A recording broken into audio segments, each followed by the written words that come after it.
السلام علیکم ورحمۃ اللہ وبرکاتہ۔ بسم اللہ الرحمن الرحیم، والصلاة والسلام علی سیدنا و مولانا محمد وعلی آلہ وصحبہ اجمعین، اما بعد۔ میرے عزیزو، بھائیو، دوستو، بہنوں، بچوں، بچیوں، شعبان سے پہلے ہی اللہ کے نبی جب رجب کا مہینہ آتا تھا جو اس سے پہلے گزرا ہے تو اس میں یہ دعا فرمایا کرتے تھے، اللہم بارک لنا فی رجب و شعبان وبلغنا رمضان۔ یا اللہ ہمارے رجب اور شعبان میں برکت عطا فرما اور ہمیں رمضان مبارک نصیب فرما۔ تو ان 2 مہینوں میں گویا آپ رمضان کی تیاری شروع فرما دیتے تھے۔ عربی زبان ایسی ہے جس میں کوئی لفظ بیکار کا نہیں ہے، بے معنی نہیں ہے۔ جیسے ہم کہتے ہیں چائے وائے، وائے روٹی شوٹی، پانی وانی، کھانا شانا، تو یہ شانا وائے یہ سارے وہ الفاظ ہیں جن کا کوئی مطلب نہیں ہے۔ عربی میں ایسا نہیں ہے اس کے ہر لفظ کا بلکہ ہر حرف کا مطلب ہے۔ شعبان ایک مہینے کا نام ہے، لیکن شعبان کو شعبان کیوں کہتے ہیں کہ اس مہینے میں عرب چارے پانی کی تلاش میں نکلتے تھے۔ شعب کہتے ہیں متفرق ہو جانا، بکھر جانا، پھیل جانا۔ تو اس میں عرب چونکہ صحرا ہے، یہ عجب ملک اللہ نے بنایا ہے، یہ جزیرۃ العرب، جزیرہ نما، اس کے 3 طرف سمندر ہے، ایک طرف خشکی ہے جو اردن کے ساتھ، شام کے ساتھ جا کے ملتی ہے، عراق کے ساتھ، اور 3 طرف سمندر ہونے کے باوجود یہاں دریا، ایک دریا نہیں، اتنے بڑے ملک میں پاکستان سے 5 گنا بڑا ہے اور ایک دریا نہیں، اور اتنی تھوڑی بارش ہوتی ہے۔ جزیرہ نما جو ملک ہوتے ہیں وہاں تو بارشیں مسلسل ہوتی ہیں اور دھڑا دھڑ ہوتی ہیں، لیکن اللہ نے یہاں کے پہاڑوں کو اس طرح سے ڈیزائن کیا ہے کہ بارش کی ہوائیں اس سے ٹکرا کے واپس ہو جاتی ہیں۔ اللہ نے اس خطے کو لک و دک صحرا بنایا، آج بھی صحرا ہے بہت، الربع الخالی، یعنی 1/4 حصہ سعودی عرب کا خالی پڑا ہوا ہے، اس کا نام ہی ہے چوتھائی خالی حصہ، وہاں زندگی نشو و نمائی نہیں پا سکتی۔ تو عرب کا جو جغرافیائی ایک تھا سٹرکچر، اس میں وہ کسی ایک جگہ رہ نہیں سکتے تھے، چند ایک شہر تھے جو آباد تھے، باقی وہ ہر وقت وہاں پانی ہے تو پورا قبیلہ وہاں چلا جاتا تھا، پھر پانی ختم ہو گیا، پھر پانی پہ لڑائی جھگڑے، پھر کسی اور جگہ پانی کا سراغ ملا وہاں چلا گیا۔ تو پانیوں اور چارے والی زمین کی تلاش کے لیے شعبان میں یہ نکلتے تھے، اور پھر آ کر اپنے سردار کو خبر دیتے کہ وہاں چارہ ہے، وہاں پانی ہے، پھر پورا قافلہ موو کر کے وہاں چلا جاتا تھا۔ اور یہ موبائل تھے خانہ بدوش، اور ان کی بستیاں، ان کے شہر خیمے ہوتے تھے، اور چونکہ یہ فطرت پر تھے، چونکہ کوئی وہاں ایسی چیز نہیں تھی جو ان کی فطرت کو مسخ کرے، جیسے میں شہری زندگی نے ہماری فطرت کو بالکل ادھورا کر کے رکھ دیا ہے۔ ہم نے آج تک چمکتا چاند نہیں دیکھا، تاروں بھری اندھیری رات نہیں دیکھی، ستاروں کی مسکراہٹ نہیں دیکھی، سورج چاند کی خوبصورت نورانی ہم نے اس کی شعاعیں نہیں دیکھی، کرنیں نہیں دیکھی۔ تو وہ لک و دک میدان تھا۔ افلا ينظرون الى الابل کیف خلقت۔ اب اس ماحول میں رہ کر آپ اس آیت کو سمجھے۔ اونٹ ان کی سواری تھی تو اللہ فرماتا ہے اے اونٹ تو دیکھو کیسے بنا ہے، کس نے بنایا ہے۔ وَإِلَى السَّمَاءِ كَيْفَ رُفِعَتْ، جب تم صحرا میں سوتے اور اوپر تاروں بھری رات ہوتی ہے یا 14ویں کا چاند ہوتا ہے، یہ کس نے اوپر کھڑا کر دیا؟ وَإِلَى الْجِبَالِ كَيْفَ نُصِبَتْ، یہ تمہارے چاروں طرف پہاڑ ہیں کالے سیاہ، یہ کس نے کھڑے کیے، کیسے کھڑے ہو گئے؟ وَإِلَى الْأَرْضِ كَيْفَ سُطِحَتْ، اور یہ زمین بچھونا کیسے بن گئی، اس میں تم سفر کرتے ہو، ہم نے تمہارے لیے زمین کو سکیڑ دیا۔ تو وہ یہ کلچر تھا عرب کی بود و باش اور تہذیب کا کہ یہ موبائل رہتے تھے۔ جب ایک جگہ بستی آباد ہوتی تھی تو جو فطرت میں ہوتا ہے نا، اس میں مزاج عشق بہت طاقتور ہوتا ہے، اس لیے عربی شاعری کو کوئی نہیں پہنچ سکا آج تک۔ عربی شاعری کا مزاج عشق میں، حس لطیف میں، حالانکہ وہ ان پڑھ تھے لیکن ان کا شاعر کھڑا ہوتا تھا بغیر تیاری کے 100 شعر فی البدی پڑھ دیتا تھا۔ فی البدی سے مراد ہے پہلے سے کوئی تیار نہیں کیے ہوتے تھے، بس کہتا تھا اور کہتا چلا جاتا تھا۔ تو عشق و محبت بھی عرب کا عشق زنا سے پاک تھا۔ میں نے عرب جاہلیت کی تاریخ پڑھی ہے، میں پڑھ کے حیران ہو جاتا ہوں کہ کیا عجیب لوگ تھے، اور اللہ نے وہاں کسی فاتح قوم کو جانے کا موقع ہی نہیں دیا کہ سب کہتے تھے ریت میں کیا پڑا جو ہم لیں، تو وہ محفوظ رہے، ان کی عربیت، ان کی فطرت محفوظ رہی، نہ ایرانی آ سکے، نہ اس میں رومن آ سکے، یہی اس وقت کی بڑی دو طاقتیں تھیں، نہ قبطی آ سکے جو مصر کی طاقت تھی، تو اپنی فطرت میں تھے۔ تو ان میں عشق و محبت کے جو اشعار ہیں نا، وہ ایسے ٹکڑے ٹکڑے کر کے رکھ دیتے ہیں، ترجمہ نہیں عربی، اگر عربی کی فہم ہو تو آدمی روئے بغیر رہ نہیں سکتا ہے۔ تو جب وہ ایک جگہ کو چھوڑتے تھے اور دوسری جگہ شفٹ ہو جاتے تھے، پھر جب وہاں سے اسی قبیلے کے کسی شاعر کا گزر ہوتا تو وہ ایک دم وہاں گم ہو جاتا، پرانی بستی، پرانا منظر، خیمے اور محبوب کا آنا جانا، تو ایک دم ان کی زبان پھڑک اٹھتی تھی۔ عرب کا سب سے مشہور قصیدہ امرؤ القیس کا ہے، وہ شروع یہاں سے ہوتا ہے کہ وہ ذکر کرتا ہے ان ایام کو جن ایام میں وہ یہاں رہتے تھے، اور وہ جس سے پیار کرتا تھا وہ وہاں ہوتی تھی۔ یہ تو ایک کردار ہے کہ پورے عرب میں یہ ثقافت تھی۔ تو وہ شاعر اپنا قصیدہ لکھتا ہے تو اس سے پہلے اس تصور کو لاتا ہے۔ یہ شعبان سے جڑی باتیں آپ کو بتا رہا ہوں۔ گزر ہوتا ہے، بس اب تو وہ جگہ اجاڑ ہے لیکن وہاں وہ گارے کے نشان ہیں اور کچے اینٹوں کے نشان ہیں، خیموں کے کھونٹوں کے نشان ہیں۔ تو ایک دم پیچھے اس کے جھروکے کھلتے ہیں ماضی کے، اور وہ ایک دم آواز لگاتا ہے اپنے ساتھیوں کو، کفا کفا، ارے ٹھہر جاؤ۔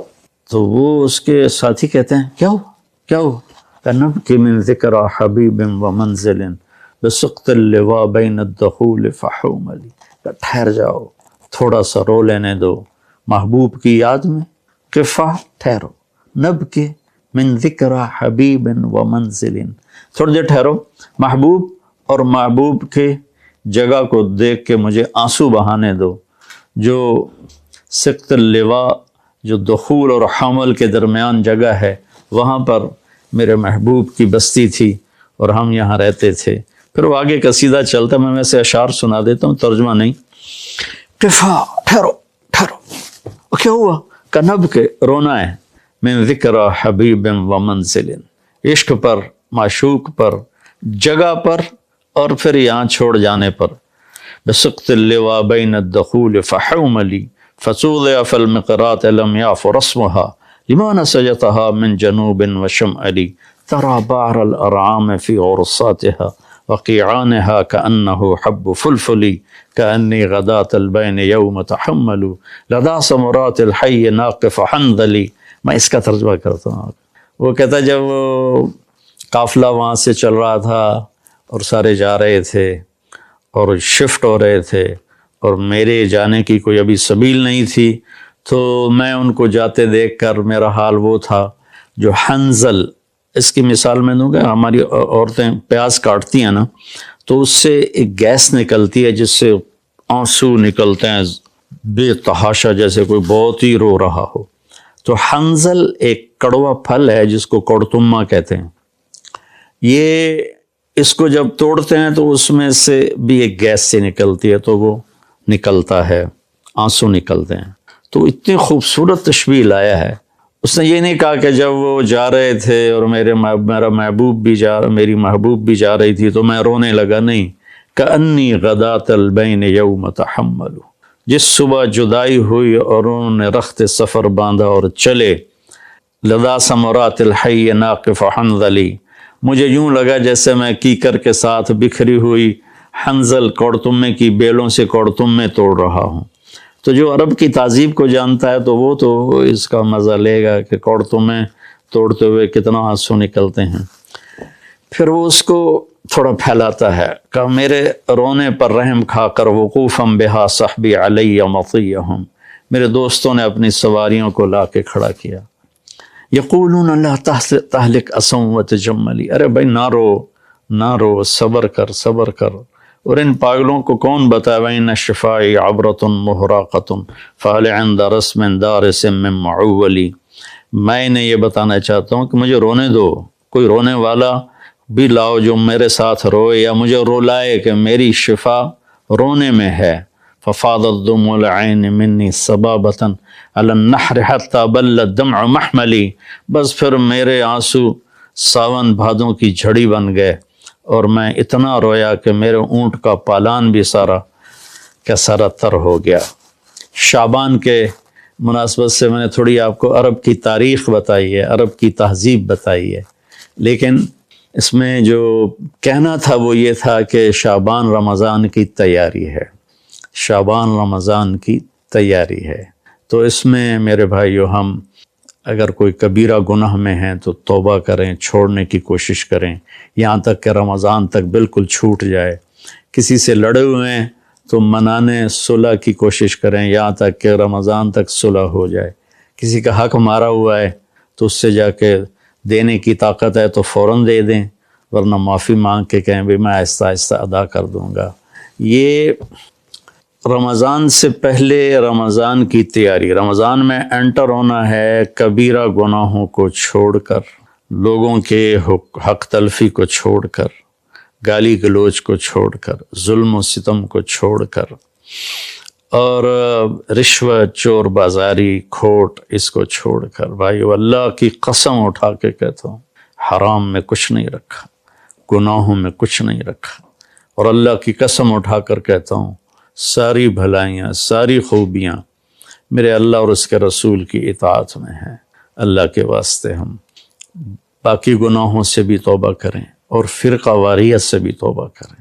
یہ میرا کرتا ہے نا، یہ ہے اسلام، اور اس کے اندر یہ بنیان ہے، یہ میرے عقائد ہیں اور میرے ذاتی اعمال ہیں۔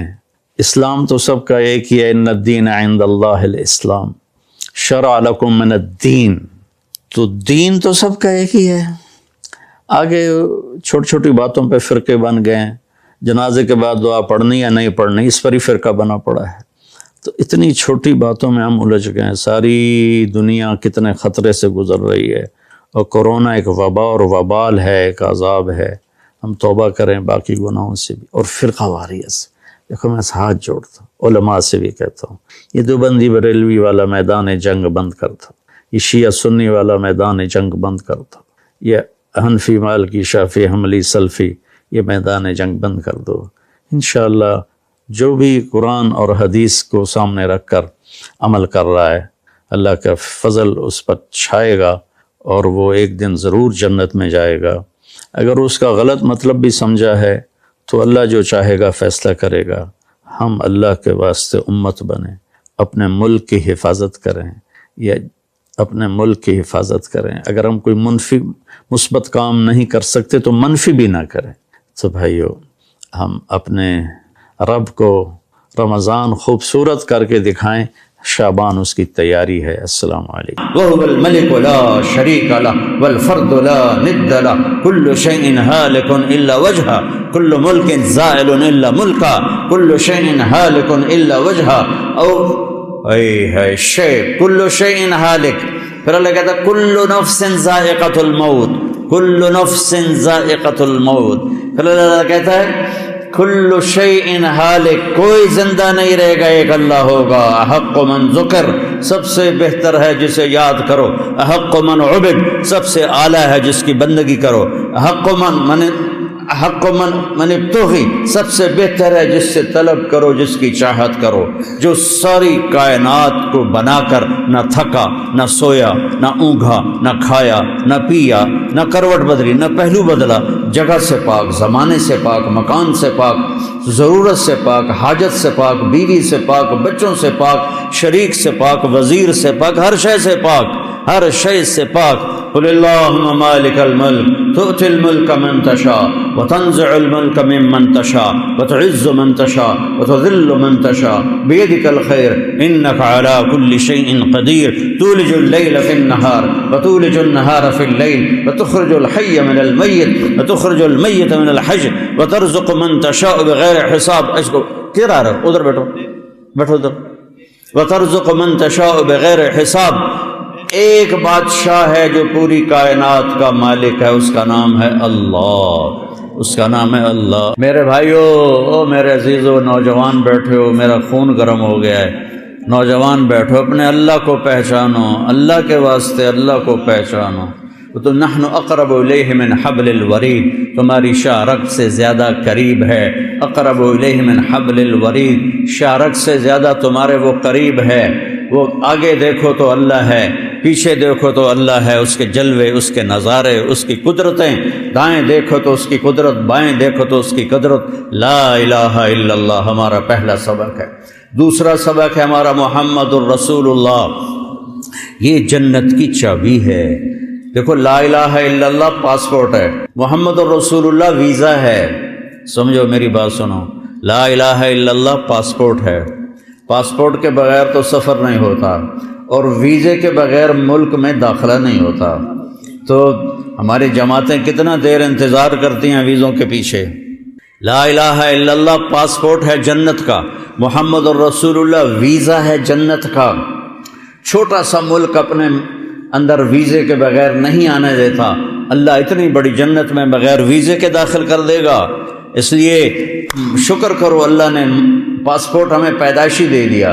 اب محمدی بن کے دکھاؤ، مرنے سے پہلے ویزا لگواؤ، مرنے سے پہلے ویزا لگواؤ، مرنے سے پہلے ویزا لگواؤ، مرنے سے پہلے ویزا لگواؤ۔ محمد الرسول اللہ والذین معہ اشداء علی الکفار رحماء بینہم تراہم رکعا سجدا یبتغون فضلا من اللہ ورضوانا سیماہم فی وجوہہم من اثر السجود۔ میرا رب اپنے نبی کی ہم بھی نعتیں پڑھتے ہیں۔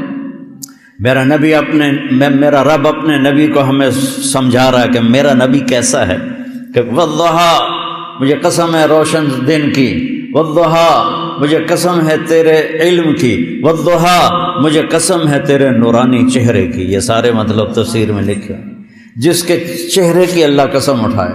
واللیل اذا سجا، قسم ہے مجھے رات کے چھا جانے کی۔ واللیل اذا سجا، قسم ہے مجھے تیری ستاری کی چادر کی جس میں تو اپنی امت کو چھپائے گا۔ واللیل اذا سجا، قسم ہے مجھے تیری سیاہ زلفوں کی جو تیرے شانوں پہ بکھری رہتی ہیں۔ فاصبر فإنک بأعیننا، میرے محبوب میں دیکھ رہا ہوں آپ بڑی تکلیف میں ہیں، لیکن آپ گھبرائیں نہیں، میری نظریں آپ کا طواف کر رہی ہیں، میری نظریں آپ کے گرد گھوم رہی ہیں۔ انک بأعیننا، انک بأعیننا، انک بأعیننا، میری نظر تجھ سے ہٹتی نہیں، میری نظریں تجھ پر ٹکی ہوئی ہیں، میں ساری کائنات کو دیکھتا ہوں، میرے لیے سب برابر ہے، لیکن میری خاص نظر تیرے اوپر ٹکی ہوئی ہے، تو حبیب ہے۔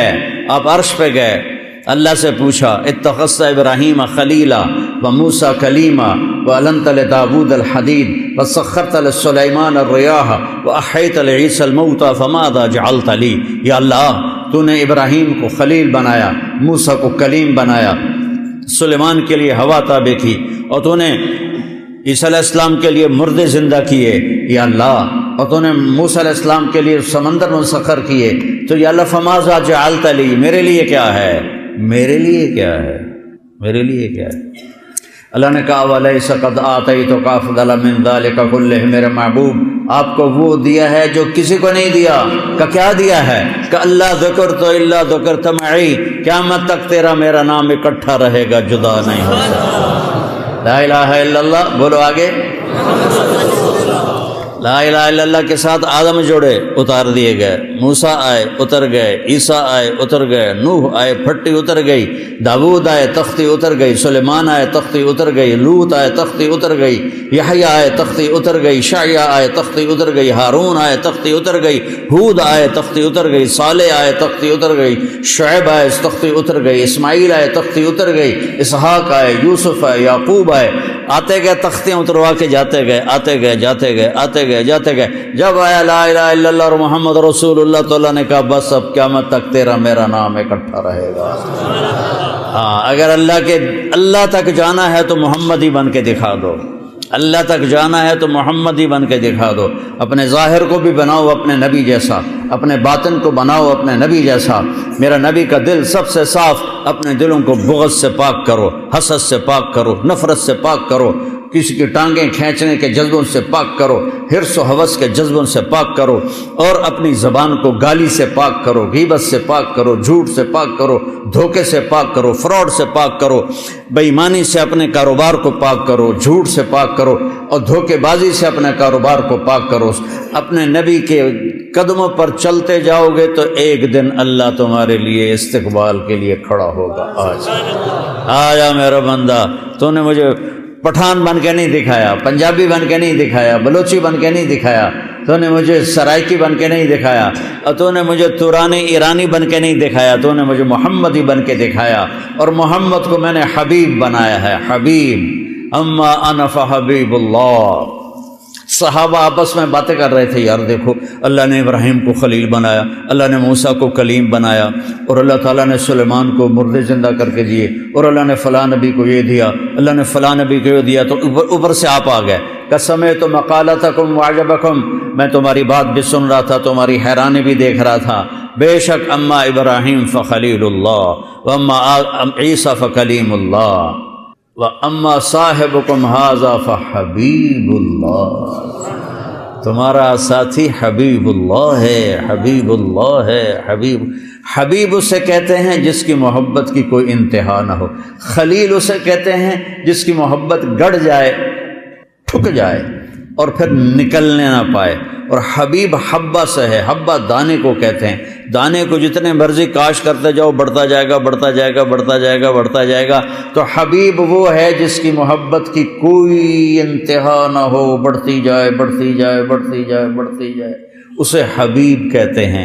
اللہ نے ایک چنا، ایک پسند کیا، اور ہمیں ان کا امتی بنا دیا، ہمیں ان کا امتی بنا دیا۔ وما ارسلناک الا رحمۃ للعالمین وما ارسلناک الا کافۃ للناس بشیرا ونذیرا تبارک الذی نزل الفرقان علی عبدہ لیکون للعالمین نذیرا سبحان الذی اسری بعبدہ لیلا من المسجد الحرام الى المسجد الاقصى والضحى واللیل اذا سجا ما ودعك ربك وما قلى یاسین والقرآن الحکیم انک لمن المرسلین علی صراط مستقیم۔ ہائے ہائے ہائے، کیسے میرا رب اپنے حبیب کو بیان کرتا ہے۔ والنجم اذا ہوا ما ضل صاحبکم وما غوا وما ينطق عن الهوى ان هو الا وحی یوحى علمہ شدید القوى ذو مرۃ فاستوى وهو بالافق الاعلى ثم دنا فتدلى فكان قاب قوسين او ادنى فاوحى الى عبده ما اوحى ما كذب الفؤاد ما راى افتمارونه على ما يرى ولقد راى نزلة اخرى عند سدرة المنتهى عندها جنة المأوى اذ يغشى السدرة ما يغشى ما زاغ البصر وما طغى لقد راى من آيات ربه الكبرى فلا وربك لا يؤمنون حتى يحكموك فيما شجر بينهم ثم لا يجدوا في أنفسهم حرجا مما قضيت ويسلموا تسليما والضحى والليل إذا سجى ما ودعك ربك وما قلى وللآخرة خير لك من الأولى ولسوف يعطيك ربك فترضى۔ ہمیں کہتا ہے مجھے راضی کرو، آدم مجھے راضی کر، نوح مجھے راضی کر، عیسیٰ مجھے راضی کرو، ابراہیم مجھے راضی کرو، موسیٰ مجھے راضی کرو، عیسیٰ مجھے راضی کرو، داؤد مجھے راضی کرو، یحییٰ زکریا مجھے راضی کرو، سلیمان داؤد مجھے راضی کرو، یوشع مجھے راضی کرو، داؤد صالح مجھے راضی کرو، مجھے راضی کرو۔ اے آدم کی اولاد مجھے راضی کرو، اور وہ کہتا ہے وَلَا سَوْفَ يُعْطِيكَ رَبُّكَ فَتَرْضَىٰ، دنیا مجھے راضی کرے گی، میں تجھے راضی کروں گا، اب تجھے راضی کروں گا۔ فَتَرْضَىٰ، یہاں پھر فا نے کرشمہ دکھایا، فا یہاں فا بہت عجیب معنی دے رہی ہے، فَتَرْضَىٰ أَلَمْ نَشْرَحْ لَكَ صَدْرَكَ وَوَضَعْنَا عَنْكَ وِزْرَكَ الَّذِي أَنقَضَ ظَهْرَكَ وَرَفَعْنَا لَكَ ذِكْرَكَ إِنَّا أَعْطَيْنَاكَ الْكَوْثَرَ فَصَلِّ لِرَبِّكَ وَانْحَرْ إِنَّ شَانِئَكَ هُوَ الْأَبْتَرُ۔ لا الہ الا اللہ محمد رسول اللہ، اندر باہر زندگی میرے نبی کے طریقے پر ہو، نبی کا طریقہ لا الہ الا اللہ محمد رسول اللہ جنت کی چابی ہے۔ اللہ تعالیٰ نے اگر جنت میں جانا ہے تو پٹھان پنا چھوڑو، پنجابی پنا چھوڑو، بلوچی پنا چھوڑو، سندھی پنا چھوڑو، عربیت چھوڑو، عجمیت چھوڑو، محمدی بن کے دکھاؤ، محمدی بن کے دکھاؤ، پھر اللہ کا مہمان خانہ تمہارا انتظار کر رہا ہے۔ ہم کہتے ہیں موت نہ آئے، اللہ کہتا ہے یہاں تو آئے گی۔ لو کانت الدنیا تدوم لأہلها لکان رسول اللہ فیہا مخلد انی لأعلم واللبیب خبیر ان الحیات ان حرست غرور ورأيت كل ما يعلل نفسه بتعلة وإلى الفناء يصير۔ موت آنی ہے، عشما شئت یا حبیبی فإنک میت۔ میرے نبی میں آپ کے لیے پابندی نہیں لگاتا 12 ربیع الاول کی، 11 ہجری کی پابندی نہیں لگا تھا، آپ کو آزادی ہے، جب تک زندہ رہنا زندہ رہو، لیکن فإنک میت، خالق اور مخلوق میں فرق ہونا چاہیے، صرف تیرا رب موت سے پاک ہے، آپ نے مرنا ضرور ہے۔ پھر آپ کی بادشاہی ہے، میں قائم دنیا کو شان و شوکت دکھاؤں گا میں آپ کی۔ آپ نے کہا قیامت کے دن میں سب سے اوپر ایک ٹیلے پر ہوں گا، میری امت میرے ساتھ ہوگی، اللہ کا جھنڈا میرے ہاتھ میں ہوگا، اور پوری دنیا کے انسان ہمیں دیکھ کر، انبیاء تک دیکھ کر حسرت کریں گے، کاش ہم اس جھنڈے کے نیچے ہوتے، کاش ہم انا اول الناس خروجا اذا بعثوا، سب سے پہلے قبر سے میں نکلوں گا، انا قائدهم اذا وفدوا، جب چلیں گے اللہ کی طرف میں سب سے آگے چلوں گا، انا خطیبهم اذا انصتوا، جب لوگ چپ ہو جائیں گے، لا تسمعوا الا ہمسا وخشعت الاصوات للرحمن فلا تسمعوا الا ہمسا وعنت الوجوه للحي القيوم ذلك اليوم الحق فمن شاء اتخذ الى ربه سبیلا۔ وہ دن وما ادراک ما القارعہ، وہ دن وما ادراک ما الحق، الحق ما الحق وما ادراک ما الحق، القارعہ ما القارعہ وما ادراک ما القارعہ وما ادراک ما یوم الدین ثم ما ادراک ما یوم الدین۔ اس دن اللہ کا نبی اپنی شان دے گا، اللہ اپنے نبی کی شان دکھائے گا، ساری دنیا دیکھے کہ او ہو کاش ہم اس نبی کی امت کہے گی کاش ہم یا رسول اللہ آپ کی مان لیتے، آج ہم بھی مزے میں ہوتے، چند ٹکوں پر بک گئے، چند مرلے زمین پر بک گئے، چند کاغذ کے نوٹوں پہ بک گئے، ایمان کو گٹر میں ڈال دیا، اور چند سکے جمع کرتے کرتے موت اٹھا کے لے گئی۔ اولاد کا مقدر ہے یا نہیں ہے کسی کو پتہ ہی کوئی نہیں ہے۔ تو میرے نبی کی غلامی ہوگی، اور ایمان والے سارے پل صراط پار کر کے جنت کے دروازے پر پہنچ جائیں گے۔ آگے جنت کے دروازے بند ہوں گے، جیسے یہ دروازے بند ہیں سامنے، دروازے بند ہوں گے، سامنے 2 چشمے ہوں گے، ایک سے پانی پئیں گے، پیٹ کا پخانہ ختم، پیشاب ختم، سینے کا کھوٹ ختم، نفرت ختم۔ یہاں تو یہ پیشاب پخانہ اتنی مصیبت بنا رہتا ہے انسان کے لیے، تو سب سے پہلا کام ہوگا پانی پئیں گے تو پیشاب ختم، پخانہ ختم۔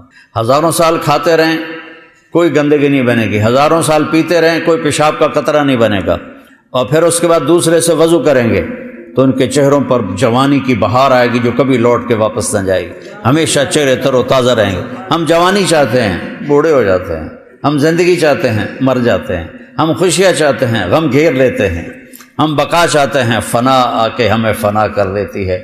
تو اللہ نے کہا تھوڑا صبر کر لو، میرے نبی کی غلامی میں آ جا، محمدی بن کے آ جا، باقی ساری نسبتیں مٹا دے، نفرتیں مٹا دے، فرقہ واریت مٹا دے، میں یہ ہوں میں وہ ہوں، اس کو سلام نہیں کرنا، ان کے پیچھے نماز نہیں پڑھنی، یہ کافر ہے، یہ مرتد ہے، یہ وہ ہے، یہ وہ ہے، یہ جو ممبر سے آگ برس رہی ہے اور خطیبوں کی زبان سے شعلے نکل رہے ہیں، یہ ان کو اللہ قیامت کے دن پوچھے گا کہ جب ان الذین فرقوا دینہم لست منہم فی شیء انما امرہم الی اللہ، کتنی بڑی دھمکی اللہ دے رہا ہے، یہ جو فرقہ واریت پھیلا رہے ہیں آپ کا ان سے کوئی واسطہ نہیں، آپ کا ان سے کوئی رشتہ نہیں، میں نانو آپ پہ قیامت علیہ دیں رولر پھیرنا ہے پھر میں۔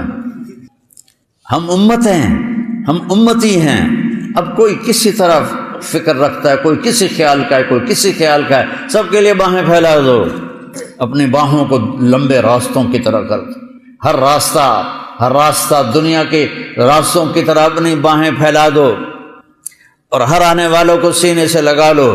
جنت دوزخ کے فیصلے اللہ نے کرنے ہیں، میں نے نہیں کرنے، کفر اسلام کے فیصلے اللہ نے کرنے ہیں، میں نے نہیں کرنے، اس لیے اپنے دل کو کھلا کرو، امتی بن کے چلو، دیوبندی بن کے نہ چلو، بریلوی بن کے نہ چلو، اپنے آپ اہل حدیث بن کے نہ چلو، مسلم بن کے چلو، مسلم بن کے چلو، مسلم بن کے چلو، مومن بن کے چلو، موحد بن کے چلو، مصدق بن کے چلو، مؤمنین، مسلمین، مسلمون، مؤمنون، موحدون، مصدقون بما جاءت به الرسل، مومن، مسلم، موحد، مصدق بما جاءت به الرسل، امتی بن کے چلو۔ یہ جو ہم ٹوٹے ہوئے ہیں فرقوں میں، اس حال میں کبھی نہ ہمیں جنت کی ہوا لگے گی، نہ دنیا کے مزے دیکھ سکو گے، یہاں بھی ذلت ہوگی، آگے بھی لتر پڑیں گے، تو سارے وہاں پہنچیں گے تو دوسرے چشمے سے وضو کریں گے تو چہرے تر و تازہ۔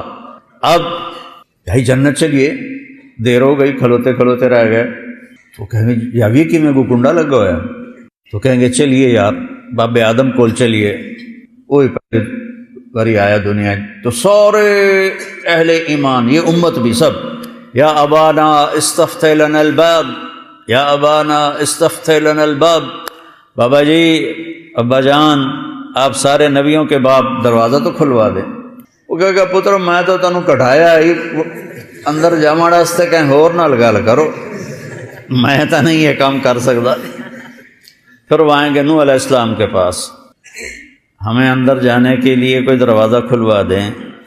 آدم علیہ السلام سے چلتے چلتے عیسیٰ علیہ السلام تک پہنچیں گے، دروازہ کہیں گے نہیں ہمارے بس میں نہیں، ہمارے بس میں نہیں، یہاں تک کہ پہنچیں گے عیسیٰ علیہ السلام کے پاس، سارے نبیوں سے گھوم کر آئیں گے عیسیٰ علیہ السلام کے پاس، یہ دروازہ تو کھلوا دے۔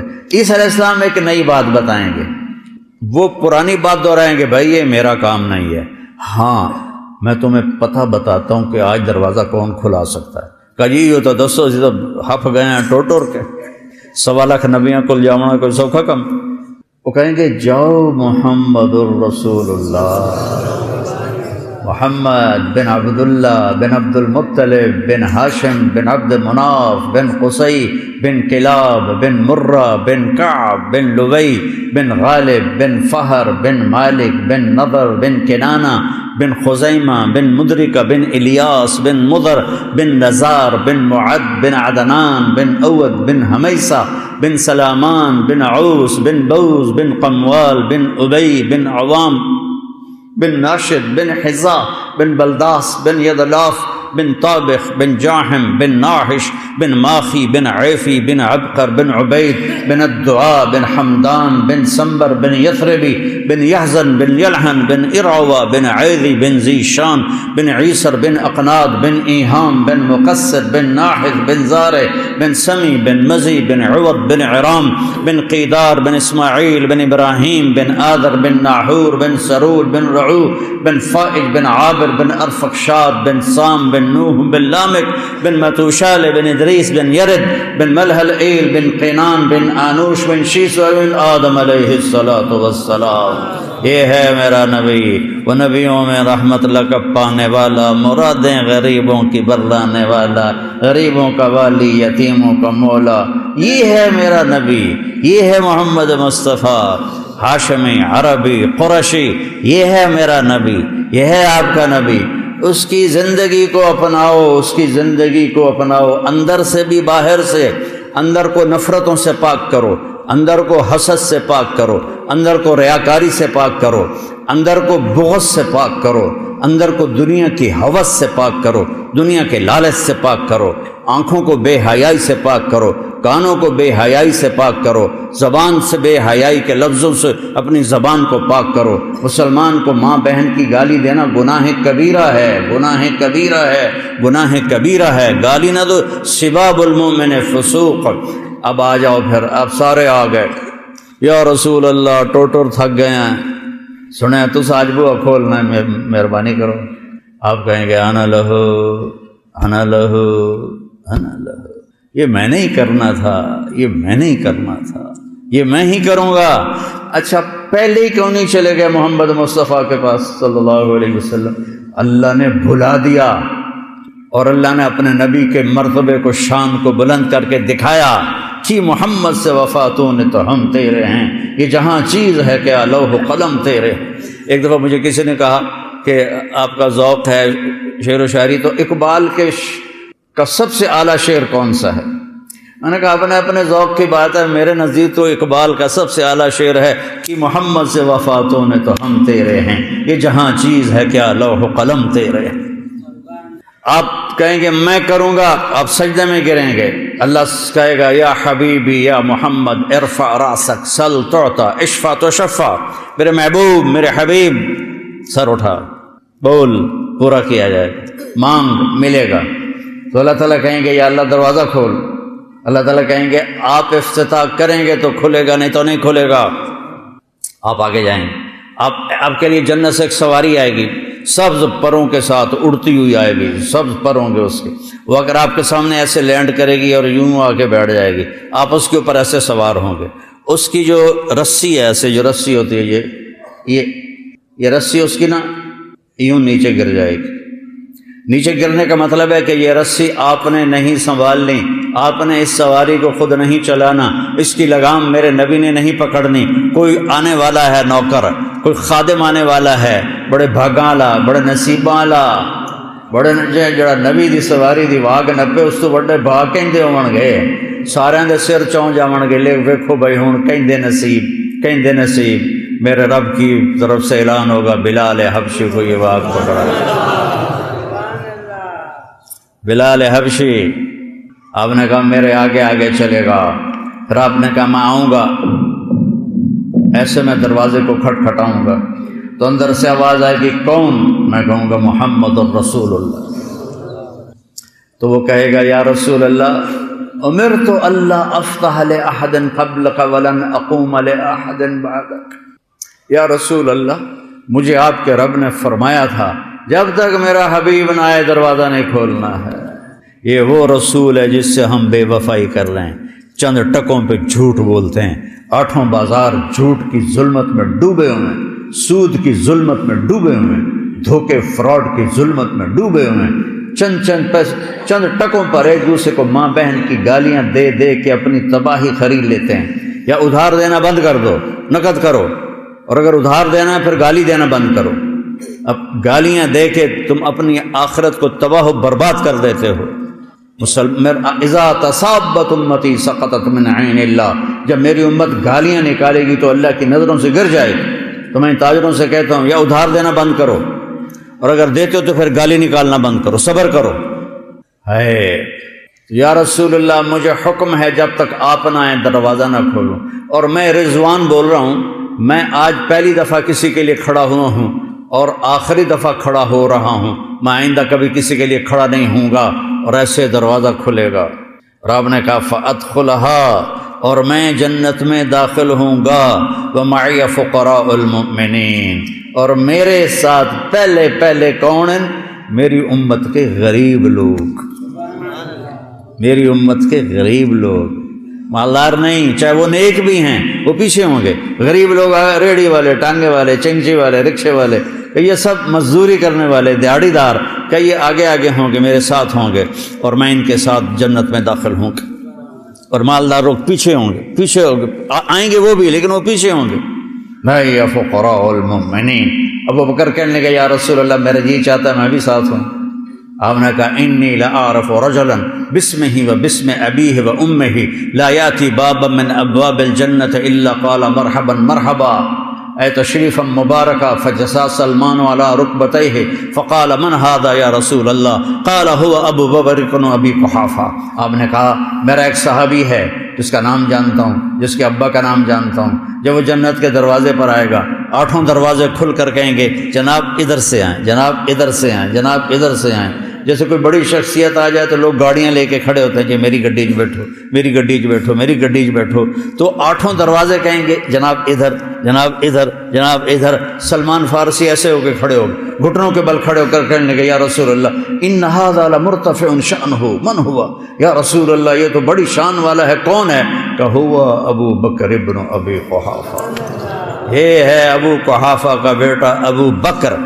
پھر آپ نے کہا رأیت قصرا فی الجنہ فقلت لمن ھذا قیل لفتى من قریش فظننت انه لی فذهبت لادخله فقیل لی انه لعمر بن الخطاب یا رسول اللہ۔ آپ نے فرمایا میں نے جنت میں محل دیکھا، بڑا عالی شان، بڑا خوبصورت۔ میں نے پوچھا کس کا ہے؟ فرشتوں نے کہا قریشی کا ہے، ایک قریشی کا ہے۔ آپ نے کہا میں بھی قریشی ہوں، میرا ہی ہوگا۔ جب جانے لگا تو فرشتوں نے کہا یہ آپ کے غلام عمر بن خطاب کا ہے۔ آپ نے دل لگی کہ عمر جی چاہ رہا تھا جا کے دیکھوں پر تیرا غصہ یاد آ گیا، پھر میں نہیں گیا، میں نہیں گیا۔ تو حضرت عمر رونے لگے، اب علیک اغار یا رسول اللہ، یا رسول اللہ کبھی میں آپ پہ غصے ہوں گا؟ پھر آپ نے کہا عثمان ان لکل نبی رفیقا فی الجنہ وانت رفیقی فی الجنہ، عثمان جنت میں ہر نبی کا خاص ساتھی ہوگا، وہ خاص ساتھی میرا تو ہوگا عثمان بن عفان۔ پھر آپ نے حضرت علی رضی اللہ تعالیٰ عنہ علیہ السلام کا ہاتھ پکڑا اور ایسے کھینچتے کھینچتے کھینچتے سینے سے لگا لیا، ایسا کر لیا، علی اترضی ان یکون منزلک مقابل منزلی فی الجنہ، علی کیا تو راضی ہے کہ جنت میں تیرا گھر میرے گھر کے سامنے ہو؟ ہوئے ہوئے ہوئے ہوئے ہوئے ہوئے، کیا نصیب ہیں، کیا نصیب ہے کہ تیرا گھر میرے گھر کے سامنے ہوگا۔ اللہ، حضرت علی تو پھوٹ پھوٹ کے رونے لگے کہ رضیت یا رسول اللہ، یا رسول اللہ میں راضی ہوں، یا رسول اللہ میں راضی ہوں۔ ہاں تیرے بچوں کی بشارت ہے، سیدہ شباب اہل الجنہ، جنت کے نوجوانوں کے سردار ہوں گے حسن اور حسین، حسن بن علی و حسین بن علی، اور سیدۃ نساء اہل الجنہ فاطمہ، اور جنت کی عورتوں کی سردار تیری بیگم میری بیٹی فاطمہ ہوگی جو جنت کی عورتوں کی سردار ہوگی۔ اور پھر میرے نبی پاک صلی اللہ تبارک و تعالی علیہ وسلم تو اپنی شان کے ساتھ آگے سواریاں کھڑی ہوں گی، ان سواریوں کی کیا شکل ہے کیا نہیں اس طرح دیکھی کوئی نہیں، تو اللہ کے نبی نے کہا سواریاں کھڑی ہوں گی، چونکہ اسی طرح صرف یا کھوتا ویکھیا یا گھوڑا ویکھیا یا خچر ویکھیا یا پھر گڈیاں ویکھیاں موٹراں ویکھیاں، اس سواری کا نام تو پتہ نہیں وہ ہوگی کیسی، شان ہوگی۔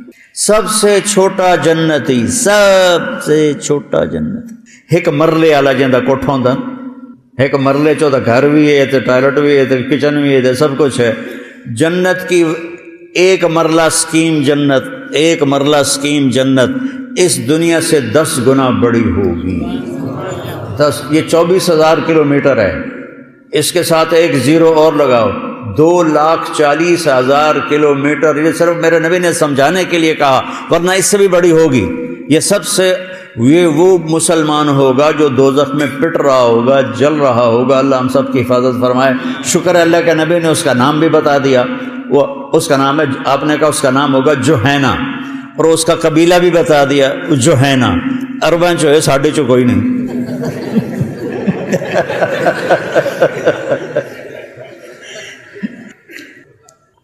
وہ ماریں کھا کھا کے جب آئے گا اور اس کے لیے جنت کا دروازہ کھلے گا تو ایک خوبصورت جوان اس کے سامنے کھڑا ہوگا، اس کے سامنے ایسے جیسے ہم بڑوں کے سامنے جھکتے ہیں نا، گھوڑے ہماری تہذیب ہے، ہم گھوڑے پہ کرتے ہیں، ہمارے ملتان کے ادھر کہتے ہیں جی قدمات ہاتھ ہے جی، تو وہ ایسے ہوگا، وہ کہے گا ارے کیا ہوا؟ کہ تم فرشتے نہیں ہو؟ کہ نہیں میں تو آپ کا نوکر ہوں، اور میرے جیسے 80,000 نوکر آپ کے ہیں، 80,000 نوکر، ادنا درجے کا جنتی ہے، سب سے چھوٹا جنتی ہے، 80,000 خادم۔ اور جب وہ چلے گا تو کارپیٹنگ ہوگی، کارپیٹ بچھے گا، کتنا لمبا ہوگا وہ کارپیٹ؟ 40 سال اس پر چلتا جائے گا تب جا کے وہ ختم ہوگا۔ یہ ساری دنیا میں نے پھری ہے، 100 کے قریب ملک میں نے دیکھے ہیں، ایدو جاؤ تو ایدو جاؤ، 1-2 مہینے کم پورا ہو جاتا ہے، ایک جہاز تے چڑھو، دوے تے لو، دوے تے چڑھو، تریے تے لو، تو چل دنیا مک گئی۔ وہ 40 سال کی کارپیٹنگ ہوگی۔ سب سے چھوٹا جنتی یاد رکھنا، سب سے چھوٹا جنتی یاد رکھنا، اور اس کے دونوں طرف وہ نوکر کھڑے ہوں گے، وہ کہیں گے اما آن لسیدنا ان نزورہ، اجی سردار صاحب آپ کہاں رہ گئے؟ اسی طرح سارے سکونے پہ آ گیا تھوڑا انتظار کر کر کے، وہ کہے گا شکر کرو میں آ گیا جی، بڑے لطر کھاتن میں شکر کرو میں آ ہی گیا ہوں۔ اور وہ جناب اچھلتے کودتے اس کو آگے لے جائیں گے، ایک تخت پر بٹھائیں گے، سونے چاندی زمرد یاقوت سے جڑا ہوا تخت، اور اس پر وہ بیٹھے گا، اور ادھر دیکھے گا تو کوئی انتہا نہیں، ادھر دیکھے گا کوئی انتہا نہیں۔ وہ کہے گا اے سارا کچھ کہندا ہے، وہ کہیں گے یہ آپ کا ہے۔ پھر وہ کہیں گے یہ ہمارے مالک دوزخ سے آئے ہیں، ان کی خدمت کرو بھائی، انہیں کھلاؤ پلاؤ۔ اب 80,000 نوکر، ایک ہاتھ میں ڈونگا اس میں کھانا، ایک ہاتھ میں گلاس اس میں کوئی مشروب شربت۔ یہاں تم کھانا چاہو تو پی نہیں سکتے، پینا چاہو تو کھا نہیں سکتے، زیادہ کھا لو تو پیتا نہیں جاندہ۔ 80,000 ڈونگے، 80,000 مشروب، وہ ہر ڈونگے کو مکمل کھائے گا، ہر گلاس کو مکمل پیے گا، ہر گھونٹ کی لذت پہلے سے زیادہ ہوگی، ہر لقمے کی لذت پہلے سے زیادہ ہوگی۔ ہم یہاں کھاتے ہیں تو جب پیٹ بھرنا شروع ہوتا ہے تو لذت کم ہونی شروع ہو جاتی، پھر ہم اٹھا دیتے ہیں۔ وہاں جتنا کھائے گا لذت بڑھتے بڑھتے بڑھتے انتہا تک جائے گی، پھر کھا بھی لیا، پھر پی بھی لیا، ڈکار ایک آئے گا اور ہر شے ہضم ہو جائے گی۔ پھر وہ کہیں گے میرے آقا اب آپ اپنی بیگم صاحب سے ملاقات کر لیں، تو وہ سارے ایک دم غائب ہو جائیں گے۔ ایسے نہیں کہ او جاندے پہنتے او مردے پہنتے او کھلوتے ہو، وہ یوں غائب ہو جائیں گے، اور پھر اس کے سامنے سے پردہ ہٹے گا، اسے پتہ ہی نہیں، پہلے ایسے لگے گا جیسے کوئی سینری ہے، لیکن ایک دم ایسے حرکت ہوگی تو ایسے دیکھے گا پردہ ایسے ہٹتا جائے گا، ہٹتا جائے گا، ہٹتا جائے گا، ایک اور ملک اسے نظر آئے گا، اور وہاں جنت کی حور ایسے ٹیک لگا کے بیٹھی ہوگی۔ ایسے موت ہوتی تو مر جاتا، یہ موت ہوتی تو مر جاتا، واللہ الذی لا الہ غیرہ، اگر موت ہوتی لولا اللہ قضا لأہل الجنت اللہ یموت لمات من حسنها و جمالها۔ جنت کی عورتوں کو دیکھو گے تو میرے رب ذوالجلال کی قسم، میرے نبی نے فرمایا اگر موت مر نہ گئی ہوتی تو ایک جھلک سے مر جاتے سارے۔ جب وہ اس کو دیکھے گا تو اس کی آنکھیں پھٹ جائیں گی ایسے، اور حرکت بھی اس کی بند ہو جائے گی، اور ویکھی جا رہے ویکھی جا رہے ویکھی جا رہے، نہ ایس پاسے نہ ایس پاسے، نہ انہوں کھرک ہوندی ہے، نہ کوئی پاسا پرتا اندہ با، ویکھی جاندہ۔ 40 سال دیکھتا رہے گا، 40 سال بغیر پلک جھپکے، ایسی کشش ہوگی۔ آخر وہ بولے گی اما لک فینا من رغبت، آپ کو میرا شوق کوئی نہیں؟ پھر وہ کہے گا من انتی یا ہذہ، تو کون ہے بی بی بتا تو صحیح۔ وہ کہے گی انا من اللواتی خبین لک، میں وہ ہوں جو تیرے انتظار میں بیٹھے بیٹھے سکڑے پہ گئی، کدھر رہ گیا ہوں۔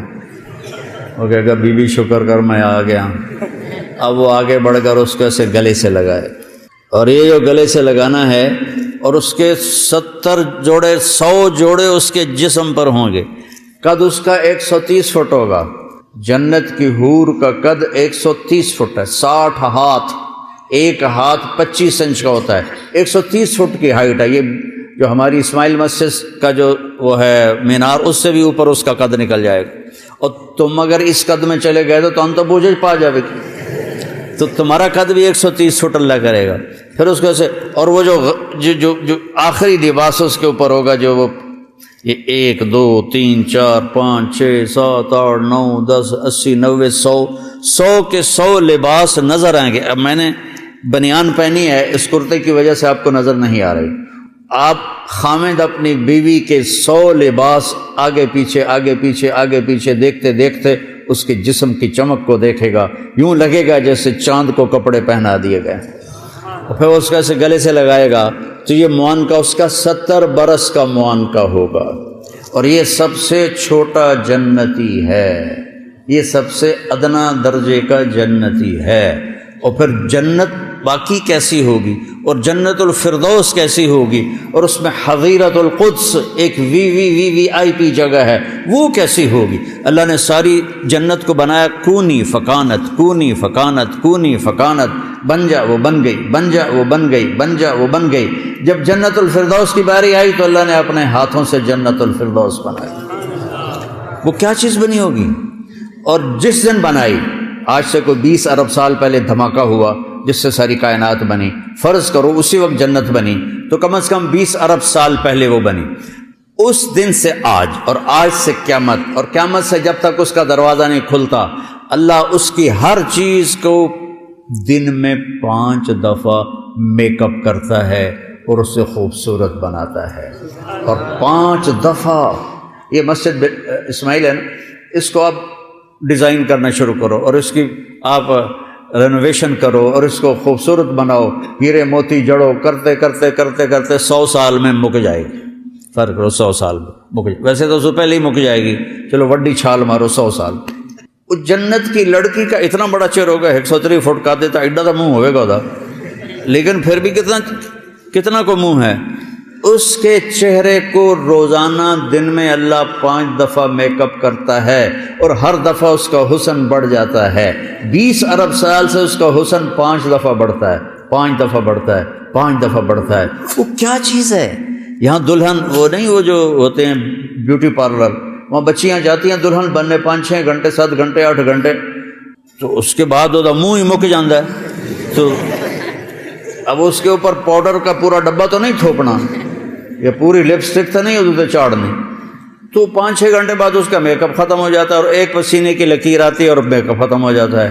اور اللہ اس جنت کی حور کا میک اپ خود کر رہا ہے، اور دن میں 5 دفعہ اس کو، ہر دفعہ پہلے سے خوبصورت، ایک، پھر دوسری دفعہ، پھر تیسری دفعہ، پھر چوتھی دفعہ، پھر 5ویں دفعہ، اور اس طرح کرتے کرتے کرتے کرتے 20 ارب سال ہو چکے ہیں اور آئندہ سال بھی لگیں گے۔ مجھے بتاؤ جب وہ تمہارے سامنے آئے گی تو کیا حال ہوگا؟ اور یہ سب کو چھوڑو، جب اللہ اپنا دیدار کرائے گا تو کیا حال ہوگا؟ از لذت دیدارش خسرو چتواں گفتن سردادن و جاں دادن نادیدہ رخ یارے خسرو، یا رب تجھے دیکھے بغیر جانے قربان کر دیں، گردنیں کٹا دیں، جسم کٹوا دیے، ٹوٹے ٹوٹے ہو گئے تیرے عشق میں، بن دیکھے یہ سب کچھ کر دیا، جب تجھے دیکھیں گے تو ہمارا کیا حال ہوگا؟ اور پھر اللہ تعالیٰ پوچھے گا کیا حال ہے، خوش ہو؟ اللہ گولڈن سے کہے گا موٹر سائیکل چاہیے؟ وہ کہیں گے یا رب وما لنا الا الارض وقد آتیتنا ما لم تؤت احدا من خلقک، یا اللہ ہم کیسے راضی نہ ہوں، تو نے ہمیں وہ دے دیا جو کبھی نہیں دیا۔ اللہ کہے گا افلا اعطیکم بافضل من ذلکم، اب اس سے بھی بڑی چیز دوں۔ وہ کہیں گے ما ہوا، وہ کیا ہے؟ یا اللہ جنت لب گئی، حور قصور لب گئے، ہن کیڑی شے ہے؟ تو اللہ کہے گا احل علیکم رضوانی فلا اسخط علیکم ابدا، جاؤ میں تم سے راضی ہو گیا، اب کبھی ناراض نہیں۔ اب آئے گی آواز زندہ رہو، ان لکم من تحیوا فلا تموتوا ابدا، مبارک ہو موت مر گئی ہمیشہ زندہ رہو گے۔ ان لکم من تشبوا فلا تحرموا ابدا، اب کبھی بوڑھے نہیں ہوگے ہمیشہ جوان رہو گے۔ ان لکم من تصحوا فلا تسقموا ابدا، اب تم ہمیشہ صحت مند رہو گے، بیمار نہیں ہوگے۔ ان لکم من تنعموا فلا تبأسوا ابدا، تم ہمیشہ تر و تازہ رہو گے، نعمتوں میں رہو گے، کبھی تم پر کوئی حال نہیں آئے گا۔ یہ ایک راستہ ہے جو ہمیں وہاں تک پہنچاتا ہے۔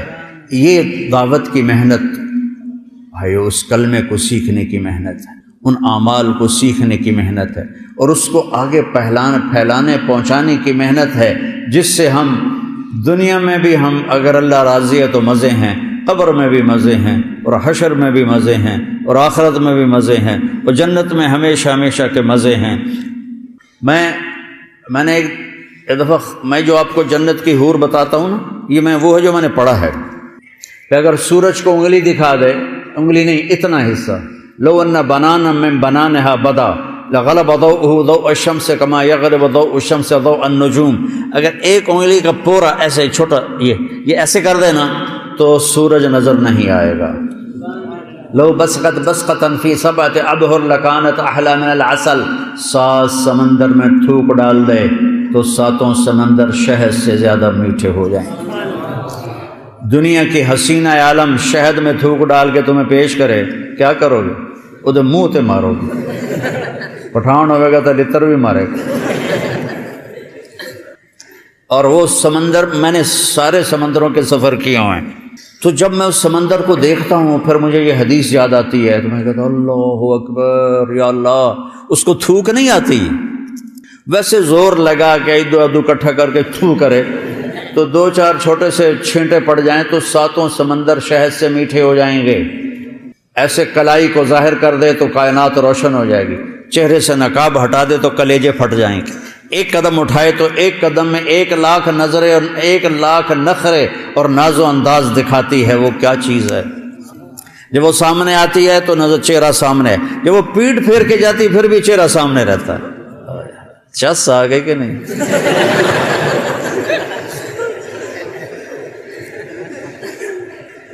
یہ دعوت کی مبارک محنت وہاں تک پہنچنے کی محنت ہے، خود بھی اللہ ہمیں لے جائے اور اوروں کو بھی ہم لے جانے کا ذریعہ بنے۔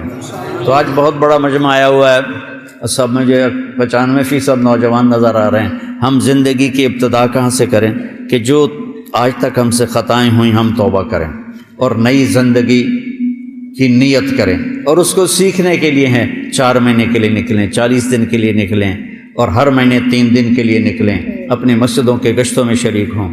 تو پہلے میرے ساتھ مل کر توبہ کی نیت کرو، کرتے ہو؟ تو کہو یا اللہ میری توبہ، پھر کہو یا اللہ میری توبہ، پھر کہو یا اللہ میری توبہ۔ اگر آپ نے دل سے کہا ہے تو اللہ کی قسم اللہ نے سب معاف کر دیا، سب معاف کر دیا۔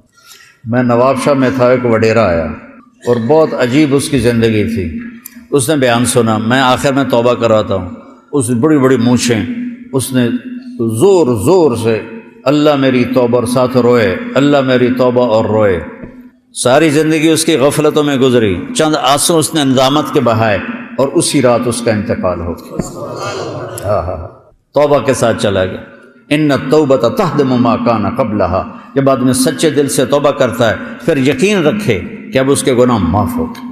تو بھائیو توبہ کر لی نا سب نے؟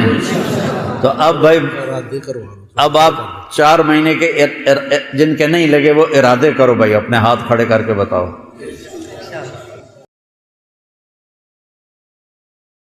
تھوڑی ہوگی، روزے کی بھوک بھی ستائے گی اور رات کے جاگنے کی وجہ سے نیند بھی ستائے گی، لیکن اس میں ایک لفظ سینکڑوں لفظوں پہ بھاری ہوگا، غیر رمضان۔ تو میں کراچی گیا اور مفتی تقی صاحب دامت برکاتہم سے سب سے پہلے جا کے مشورہ کیا کہ حضرت میں چاہتا ہوں کہ رمضان میں چھٹی نہ ہو، پڑھائی ہو۔ اس وقت رمضان سردیوں میں تھا، تو وہ بڑے خوش ہوئے، کہنے لگے یہ تو بہت اچھی بات۔ اصل میں ہمارے اکابر نے رمضان میں چھٹیاں اس لیے رکھی تھیں کہ سارا سال تو عبادت ہوتی ہے بالواسطہ، پڑھنا پڑھانا عبادت ہے ایک واسطے کے ساتھ، اور روزہ، نفل، تہجد، تلاوت یہ عبادت ہے بلا واسطہ۔ تو طلبہ علماء رمضان میں اپنا وقت عبادت میں گزارے، کہنے لگے اب وہ عبادت تو ہوتی نہیں رمضان میں، تو بہتر ہے آپ پڑھائی شروع کرائیں، بہت اچھا ہوگا۔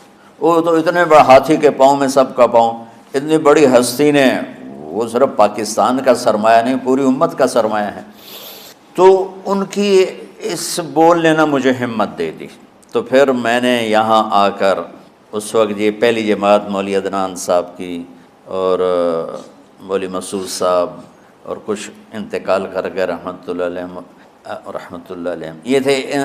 تو ہم نے رمضان میں سبق شروع، اس وقت ذرا میری ہمت تھی تو میں رات کو پڑھاتا بھی تھا، بیان بھی کرتا تھا، اب تو یہی میں اتنی مشکل سے بول رہا ہوں۔ تو ہم نے رمضان میں شروع کی کہ یہ رحمتوں کا مہینہ، ہر چیز کی برکت کا مہینہ، ہر شے کی اللہ کے طرف سے فراوانی اس میں ہے، علم کی بھی، ہدایت کی بھی، رزق کی بھی۔ غریب سے غریب آدمی بھی سموسے بنا کے بیٹھا ہوتا ہے، پکوڑے بنا کے بیٹھا ہوتا ہے، اور دسترخوان پہ ایک کی بجائے 3 چیزیں پڑی ہوتی ہیں۔ چاہے رمضان کے بعد سب کے پیٹ خراب ہوں، ایک باری تک کھانے دی تباہی پھیر دیں دن۔ روزے کا مقصد ہی فوت ہو جاتا ہے۔ روزہ تو ہوتا ہے بھوک کے لیے، پر وہ اتنا کھاتے ہیں کہ سحری کا کھانا افطاری تک ہضم نہیں ہوتا، اور افطاری کا کھانا سحری تک ہضم نہیں ہوتا، پر نہ تن کا ہی کھاونا ہے، کہتا بھوک نہ لگے، بھوک نہ لگے۔ وہ بھوک لگنے کے لیے تو روزہ ہے، ایک تو یہ جسم کو صاف کرتا ہے، دوسرا غریبوں کی غربت کا احساس پیدا کرتا ہے کہ جو بھوک تو آج برداشت کرتا ہے، غریب روزانہ یہ بھوک برداشت کرتا ہے۔ تو اللہ کے غریبوں کا، غریب بندوں کو کی خدمت کر، ان تک اپنے مال پہنچا، اپنا اللہ نے دیا ہے تو ان کو بھی اس میں شریک کر، قبر میں لے جائے گا۔ تو اللہ تعالیٰ نے میرے دل میں یہ ڈالا، تو ہم نے تعلیم رمضان میں شروع کی، کیونکہ قرآن رمضان میں اترا، انجیل رمضان میں اتری، زبور رمضان میں اتری، تورات رمضان میں اتری، تو پھر اللہ نے اس مہینے کا نام خود رکھا شہر رمضان، شہر رمضان۔ اس میں شب قدر رکھی، اس میں رات کی ایک نماز۔ اچھا، پہلی امتوں پہ روزہ فرض تھا افطاری سے افطاری، افطاری سے افطاری، بہت شدید تھا، 24 گھنٹے کا روزہ۔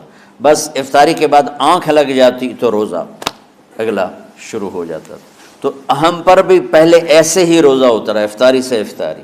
تو ابن سرمہ رضی اللہ تعالیٰ عنہ اونٹ چرانے والے تھے، وہ شام کو لوٹے تو بیوی سے پوچھا کوئی افطاری کا سامان ہے؟ انہوں نے کہا ہے تو نہیں، میں کہیں سے لے آتی ہوں۔ وہ گئیں افطاری کا کوئی سامان لینے، ان کو تھوڑی دیر ہو گئی اور ان کی آنکھ لگ گئی، تھکے ہوئے تھے، سورج ڈوب گیا۔ جب وہ آئیں تو ان کا ہائے سرمہ تو ہلاک ہو گیا۔ کہ کیا ہوا؟ کہ اگلا روزہ شروع ہو گیا کیونکہ تیری آنکھ لگ گئی۔ تو انہوں نے کہا چلو کوئی بات نہیں، لیکن ظہر کے وقت بے ہوش ہو گئے۔ ایک روایت میں آتا ہے نماز پڑھنے آئے اور گر گئے، اور ایک میں آتا ہے گھر میں بے ہوش ہوئے۔ تو جو بھی صورتحال تھی اللہ کے نبی کو پتہ چلا۔ کیا ہوا سرمہ کو؟ کہا جی وہ افطاری کر نہیں سکے تو روزہ شروع ہو گیا تو بے ہوش ہو گئے۔ تو اللہ کے نبی رنجیدہ ہوئے، تو اللہ تعالیٰ نے قرآن اتار دیا، چلو میرے محبوب ساری رات کھاؤ، حتیٰ یتبین لکم الخیط الابیض من الخیط الاسود من الفجر، کہ میرے محبوب صبح صادق تک آپ کی امت کو اجازت ہے، کھاؤ۔ پہلی امتوں پر افطاری سے افطاری، لیکن ان کی نماز تراویح نہیں تھی، تو ہمیں اللہ تعالیٰ نے دیا سحری تک، پوری رات۔ اچھا، ایک صحابی آئے، یا رسول اللہ میں تو مارا گیا۔ آپ نے کہا کیا ہوا؟ کہا میرا روزہ تھا، میں بیوی کے پاس چلا گیا۔ آپ نے کہا تو پھر تو غلام آزاد کر، کفارہ دے۔ کہا جی میں تو خود غریب آدمی ہوں، غلام کہاں سے آزاد کروں، خریدنا پڑے گا۔ آپ نے کہا 60 مسکینوں کو کھانا کھلا۔ کہ میں آپ مسکین ہیں، میں کینوں کھانا کھلاؤں؟ آپ نے فرمایا پھر آخری ہے کہ 60 روزے رکھ، وہ مسلسل رکھنے ہوتے ہیں جو کفارے کے ہوتے ہیں۔ وہ کہنے لگا ایک روزے چاہے کم کیتا ہے 60 روزے اج میں کی کروں گا۔ تو آپ نے فرمایا اچھا ٹھیک ہے بیٹھ جا، بیٹھ گئے۔ تھوڑی دیر ہوئی تو ایک انصاری صحابی کھجوروں کا ٹوکرا لے کر رکھے، یا رسول اللہ یہ صدقے کی کھجوریں ہیں، تقسیم فرما دیں۔ تو آپ نے فرمایا بھائی وہ کدھر ہو؟ کہا جی بیٹھا ہوں۔ آپ نے کہا ادھر آ، یہ کھجوریں لے جا اور 60 گھروں میں تقسیم کر دے۔ سبحان اللہ، اللہ نے اس امت کو لاڈ لڈائے ہیں، یہ اللہ کی لاڈلی امت۔ عجیب واقعہ یہ، کہنے لگا یا رسول اللہ، اللہ کی قسم مدینے میں مجھ سے غریب کوئی نہیں، آپ ایسا کرو یہ میرا کفارہ مجھے ہی صدقہ کر دو۔ تو آپ اتنا ہنسے کہ یہ آخری دانت نظر آنے لگے۔ بہت کم ایسا ہوتا تھا، فضحک حتی بدت نواجذہ، ایسا ہنسنا آپ کبھی کبھی ہنستے تھے کہ آخری دانت پورا منہ کھل جائے، تو آپ اتنا ہنسے کہ آخری دانت تک نظر آنے لگے۔ تو آپ نے کہا اچھا جا لے جا تیرے واسطے، لیکن یہ صرف تیرے لیے اور کسی کے لیے نہیں ہے۔ تو جب ایسی خیانت ہوئی تو اللہ تعالیٰ نے دوسرا حکم بھی اتار دیا، باشروہن، کہ تمہارے لیے بیوی بھی حلال ہے، کھانا بھی حلال ہے جب تک صبح صادق نہیں ہو جاتی۔ لیکن اللہ نے ہمیں ایک نماز عطا فرما دی جس کو ہم آج صلاۃ التراویح کہتے ہیں۔ میرے نبی کے زمانے میں اسے قیام اللیل کہا جاتا تھا۔ تراویح کا نام کب پڑا اس کا تو مجھے پتہ نہیں، کہیں نہ کہیں لکھا ہوگا، لیکن صحابہ کے دور میں اس نماز کا نام تھا قیام اللیل۔ اس لیے حضرت عائشہ رضی اللہ تعالیٰ عنہ کی روایت ہے جس سے 8 رکعت والے حضرات استدلال کرتے ہیں کہ رمضان اور غیر رمضان میں، اس کو امام بخاری نے قیام اللیل کا ہی عنوان دیا ہے، آپ نے 11 رکعت سے زیادہ نماز نہیں پڑھی۔ ایک ضعیف روایت میں ہے کہ آپ نے 3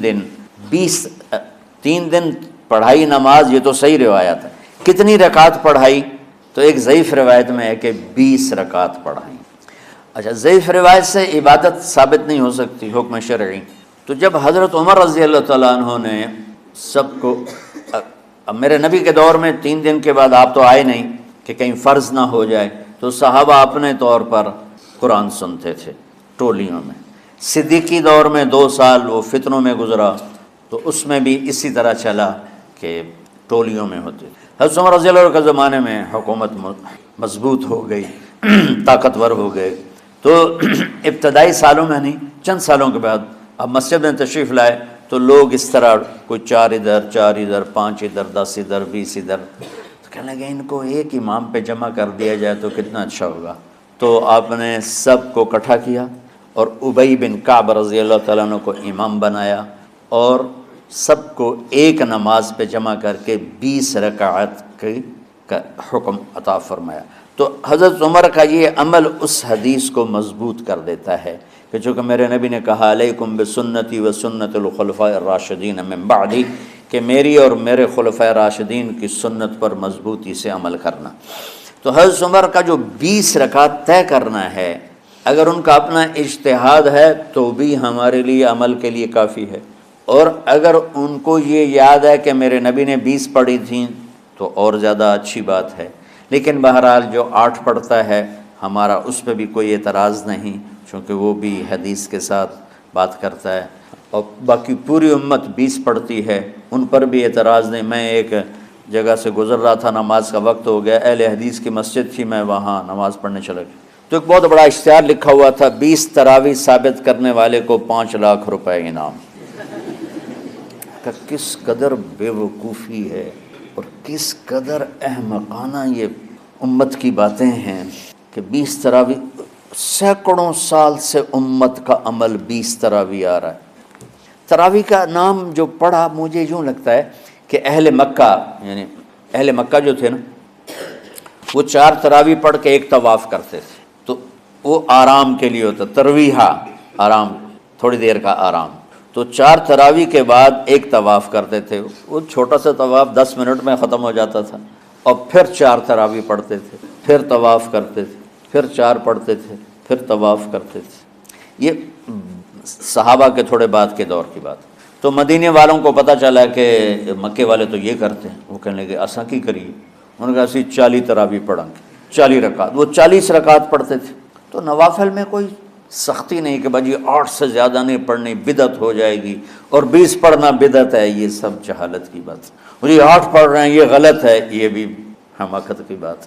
جو صحیح حدیث سے دلیل پکڑ کے کوئی عمل کرتا ہو تو بھائیو اس سے بحث نہ کیا کرو، مناظرہ نہ کیا کرو، یہ بہت نادانی والی بات۔ اور امت کا خلق لاکھوں کروڑوں انسانوں کا ایک عمل پہ جمع ہونا، یہ بذات خود اس کی طاقت کی ایک دلیل۔ اور حرمین جب سے میرے رب نے حضرت عمر نے 20 رکعت شروع کی، آج تک وہاں بھی ساری مساجد میں 8 رکعت تراویح ہوتی ہے، لیکن حرمین کی مسجد میں 20 رکعت، ادھر بھی ادھر بھی۔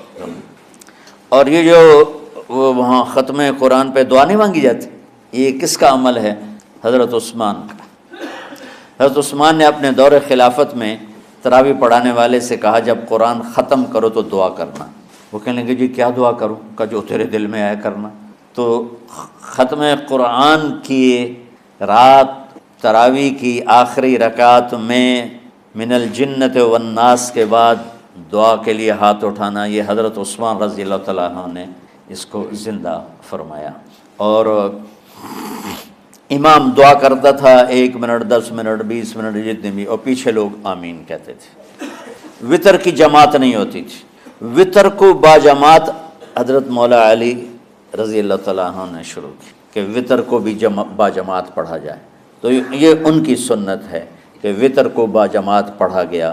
تو اب یہ لہٰذا یہ سارے سنت جو کام ان خلفاء راشدین سے ہوا وہ بھی سنت ہے۔ تو اللہ نے ہمیں ایک عبادت دے دی کہ میرا قرآن پڑھو اور سنو۔ پہلی امتوں کو تراویح کیوں نہیں تھی یا قیام اللیل کیوں نہیں تھا؟ کہ ان کو اپنی کتاب یاد ہی نہیں ہوتی تھی، وہ اپنی کتاب کے حافظ نہیں ہوتے تھے، وہ اپنی کتاب یاد ہی نہیں کر سکتے تھے، صرف نبی کو یاد ہوتی تھی۔ اللہ نے ہمارے لیے کتنا آسان کر دیا کہ 7 سال کے یہ چھوٹے چھوٹے بچے قرآن یاد کر رہے ہیں، 70 سال کا بوڑھا قرآن یاد کر رہا ہے۔ یہیں یہ مولوی یوسف صاحب کا ساتھی تھا، یا پتہ نہیں ان سے پہلے تھا، سلمان، مولوی سلمان، آج کل امریکہ میں ہوتے ہیں، ہماری ایک شاخ چلا رہے ہیں ماشاءاللہ۔ وہ شروع میں یہاں تھے، تو یہاں تراویح پڑھانے کے لیے ہمارے پاس حافظ کوئی نہیں تھا، وہ حافظ نہیں تھے، وہ صبح بیٹھ کے شام تک ایک سپارہ یاد کرتے اور رات عشاء کی نماز میں سنا دیتے۔ 30 دن میں قرآن یاد کر کے سنا دی۔ مطلب یہ سنی سنائی بات نہیں، ہمارے اسی حسنین، اسی ممبر اور محراب کی بات کہ یہیں اسی مسجد میں انہوں نے صبح سے مغرب تک یاد کرتے تھے۔ اور پھر عشاء میں کھڑے ہو کے سنا دیتے. پیچھے ہوتے تھے لقمہ کوئی دینے والا شاید، لیکن بہت خوبصورت پڑھ کے ایک دن میں یاد کر کے سنا دیا. اور ایک مجھے نام بھول گیا کہ 3 دن میں قرآن یاد کیا، 10 سپارے ایک دن میں یاد کیے، 10 دوسرے دن میں یاد کیے، 10 تیسرے دن میں یاد کیے. وَلَقَدْ يَسَّرْنَاهُ لِلذِّكْرِ وَلَقَدْ يَسَّرْنَا الْقُرْآنَ لِلذِّكْرِ فَهَلْ مِن مُدَّكِرٍ. تو اللہ تعالیٰ نے اس کو نصیحت کے لیے بھی آسان کیا ہے اور یاد کرنے کے لیے بھی آسان کیا ہے. کوئی کتاب پہلے یاد نہیں ہوتی تھی کسی کو. ماشاءاللہ تم میں کتنے حفاظ بیٹھے ہیں اللہ کے فضل سے. اور جب میں ذرا ہمت میں تھا تو میں 3 دن میں قرآن سنتا تھا تراویح میں، 10 سپارے ایک رات میں، 10 سپارے اس سے اگلی 10 سے، پھر ہفتہ ہو گیا، پھر 10 دن ہو گئے، پھر اب 15 دن ہو گئے، اب 20 دن بھی ہو جاتے ہیں. شروع میں 3 دن میں. اور یہیں ہمارے مدرسے کے بچے جو مجھے سناتے تھے اور ماشاءاللہ کہیں نہیں اٹکتے تھے. ایک تو اسلام آباد میں ہوتا ہے اور ایک اب جنید ہے وہ امریکہ میں ہوتا ہے. تو اللہ تعالیٰ نے اس طرح اور ادھر اور کراچی میں اشعار لگے ہوتے ہیں 10 دن میں قرآن ختم، 1 ہفتے میں قرآن ختم. یہ وہاں اشتہار لگے ہوتے ہیں بھائی آپ ہمارے پاس آ کے تراویح پڑھیں، ہم ہفتے میں قرآن ختم کر دیں. ٹھیک ہے.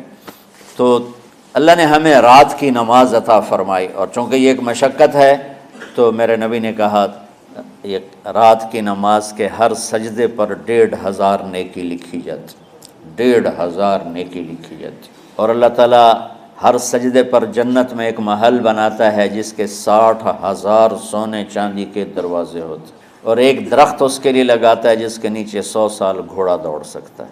تو رمضان کا اہتمام آپ رجب سے شروع فرما دیتے تھے. میرے نبی نے 9 رمضان دیکھے، 9 رمضان اپنی زندگی میں، 9 رمضان. 10ویں رمضان سے پہلے آپ اللہ کے پاس تشریف لے گئے. آپ کی زندگی میں روزے فرض ہونے سے آپ کی وفات تک 9 رمضان گزرے. اور میں قربان جاؤں اپنے نبی پر، اپنی امت پہ کیسی شفقت تھی. آپ سحری کھاتے تھے بالکل آخری وقت، ادھر بلال اذان دے رہا ہے اور ادھر آپ آخری لقمہ کھا رہے ہیں، اور ادھر سورج نیچے ہوا اور آپ کھجور منہ میں. ایک آدمی اوپر کھڑا ہوتا تھا مدینے میں تو وہ چھت پہ، گھر کی چھت پہ کھڑا ہوتا تھا. سفر میں ہے تو وہ کسی پہاڑی پہ کھڑا ہوتا تھا.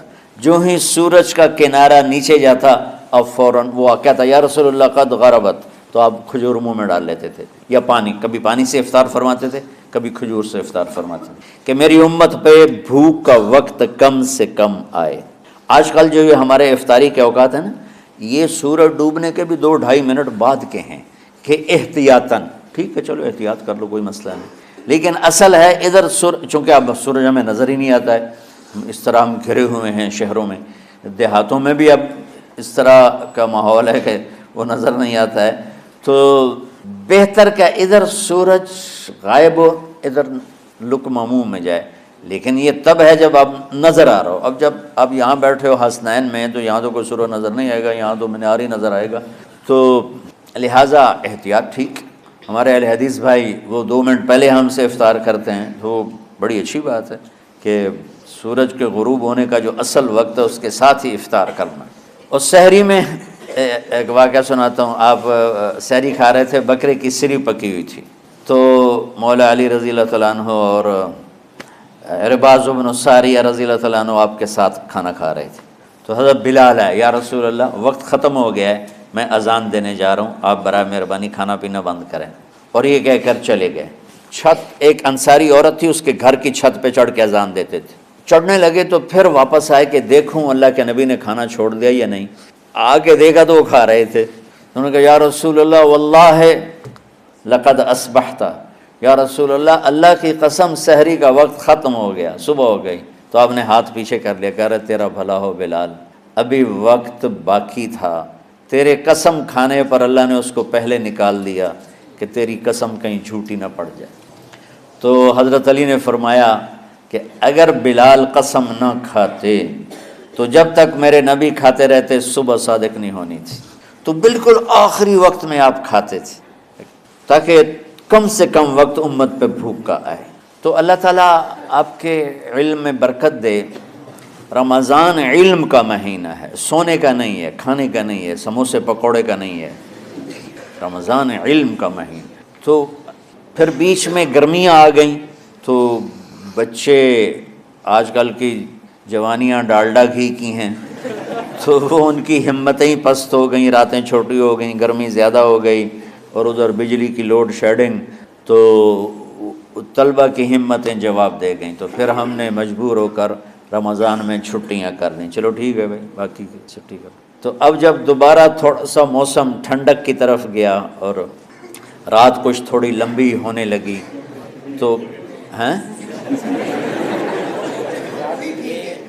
جو ابھی ٹھنڈ ہوئی ہے اس کے بارے میں سمجھ رہی ہوں، صاحب کا بتا رہے ہیں۔ نہیں، مئی میں روزے آ رہے ہیں نا، گرمی تو ہے لیکن وہ جون والے روزے تو نہیں ہیں نا، جون کے روزے۔ آپ لوگ جوانوں، میں میرے جیسا کوئی آدمی کرے عذر بہانہ تو ٹھیک ہے۔ ایک دفعہ نا ہمارے 3 سال مسلسل فصلیں برباد ہو گئی اور ہم بہت سارے مقروض ہو گئے، اور تقریباً 99% ذمہ داروں کے پاس پیسہ جمع نہیں ہوتا، تازہ ہی لگتا ہے، آتا جاتا ہے۔ جو بالکل بخیل ہوتے ہیں اور مہاشوم ہوتے ہیں وہ کوئی پیسے بچا لیں تو الگ بات ہے۔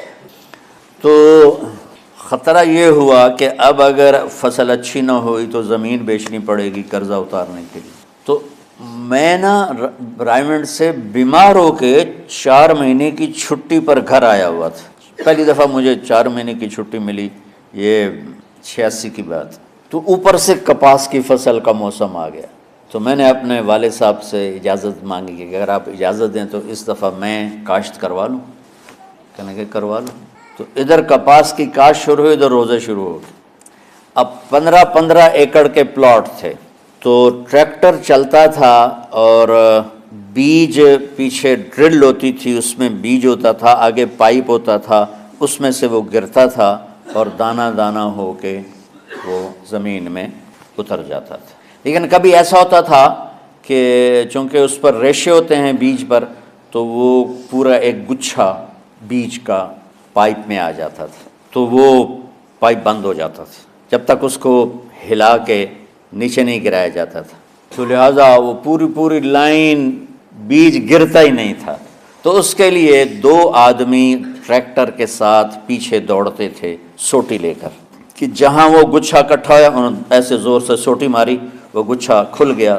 میرے ملازم روزے کے بغیر ہوتے تھے، میں روزہ رکھ کے 15 ایکڑ دوڑتا تھا جون میں، مئی میں، اور میں نوکروں پہ اعتبار نہیں کرتا تھا کیونکہ معاملہ تو بہت حساس ہو چکا تھا کہ یا ادھر یا ادھر ایسا سیزن آ رہا ہے۔ تو نوکر دوڑ رہے ہوتے تھے، لیکن میں اس خطرے سے کہ پتہ نہیں غفلت نہ کریں، میں چادر لے کر گیلی کر کے یوں سر پہ لپیٹ لیتا تھا اور گردن پہ لپیٹ کر 15 ایکڑ کے پلاٹ میں میں پیچھے نوکروں کے ساتھ دوڑ لگاتا تھا، اور سوٹی میرے بھی ہاتھ میں ہوتی تھی، میں اپنے لے لیے 3-4 لائنیں میں اپنے لیے طے کر لیتا تھا، اور ادھر ان کی وہ لائنوں کو بھی دیکھتا رہتا تھا کہ کہیں کوئی غفلت تو نہیں کر رہے۔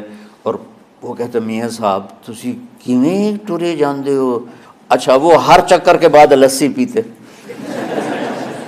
ٹالی کے نیچے بیٹھ کے، اور میں 15 ایکڑ بھاگ کے روزے کے ساتھ ہوتا تھا۔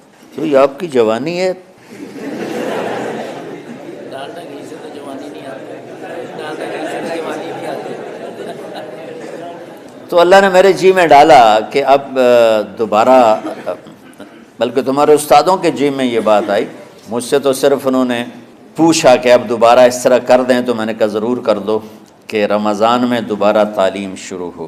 شب قدر اس میں ہے، اللہ کا عرش پہلے آسمانوں پر ہے، سارا دن ساری رات اللہ کے اعلان ہو رہے ہیں، کوئی بخشش چاہنے والا، کوئی معافی چاہنے والا، کوئی رزق چاہنے والا، کوئی ہدایت چاہنے والا، کوئی شفا چاہنے والا، اور فرشتوں کے اعلان ہو رہے ہیں، بھلائی کرنے والے آگے بڑھ، برائی کرنے والے بس کر دے۔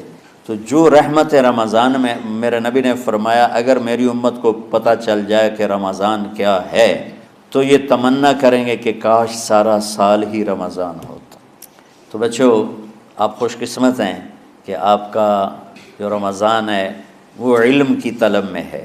اس میں اگر آپ سوئے بھی ہوگے نا تو آپ کو وہ اجر ملے گا جو نفلیں پڑھنے والے کو بھی نہیں ملے گا۔ نہیں، میں صحیح کہہ رہا ہوں۔ ایک شخص آیا کہ یا رسول اللہ، اب دیکھو آپ اللہ کے راستے میں ہو، آپ اللہ کے راستے میں ہو. ایک شخص آیا، یا رسول اللہ کیا میں کچھ مال خرچ کر کے اللہ کے راستے میں جانے والے کا اجر لے سکتا ہوں؟ من خرج فی طلب العلم فہو فی سبیل اللہ. آپ نے فرمایا کتنے تیرے پاس؟ کہنے لگا جی 6000. اس دور میں 6000 بہت بڑی دولت تھی. تو آپ نے اسے فرمایا کہ تو 6000 تو کچھ کہہ رہا ہے اور میں یہ کہہ رہا ہوں تو سارے بھی خرچ کر دے تو جو اللہ کے راستے میں سویا ہوا ہے اس کی نیند کے اجر کو بھی نہیں پا سکتے. تو آپ سب اللہ کے راستے میں، آپ طلب علم میں، میرے رب کی قسم آپ سوئے بھی ہوگے تو آپ کو وہ اجر مل رہا ہوگا جو مجھے گھر میں نفل پڑھنے پر بھی نہیں مل رہا ہوگا. تو تھوڑی مشقت تو بڑھ جاتی ہے. سبق رات کو ہوتے ہیں اور پھر سحری کر کے اور فجر کی نماز کے بعد آرام ہوتا ہے، تھوڑی روٹین تبدیل ہوتی ہے، لیکن یہ دنیا مشقت کی اٹھانے کی جگہ ہے. بس رمضان کی سب سے بڑی تیاری کیا ہے کہ اپنے دلوں کو صاف کر لو پہلے سے. شعبان کی سب سے بڑی تیاری کیا ہے کہ اپنے دلوں کو صاف کر لو، کہ جس دل میں نفرت ہو، بغض ہو، کسی کے لیے غصہ ہو، کسی کے لیے کیا کیا جذبے ہوں، دل صاف کرنا. ہمارے گھروں میں روزانہ جھاڑو ہوتا ہے، یہاں مدرسے میں روزانہ صفائی ہوتی کہ نہیں ہوتی؟ کیونکہ دنیا کی اصل گندگی ہے تو جھاڑو ہاتھ سے نہیں چھوٹ سکتا. حرم شریف میں دیکھا کیسے چاروں طرف خدام پھر رہے ہوتے ہیں برش لے کر. یہ تمہارے مولوی شاہد صاحب بھی ایک دفعہ وہاں خدام حجاج میں گئے تھے، میں نے ان کے ہاتھ میں برش دیکھا وہی.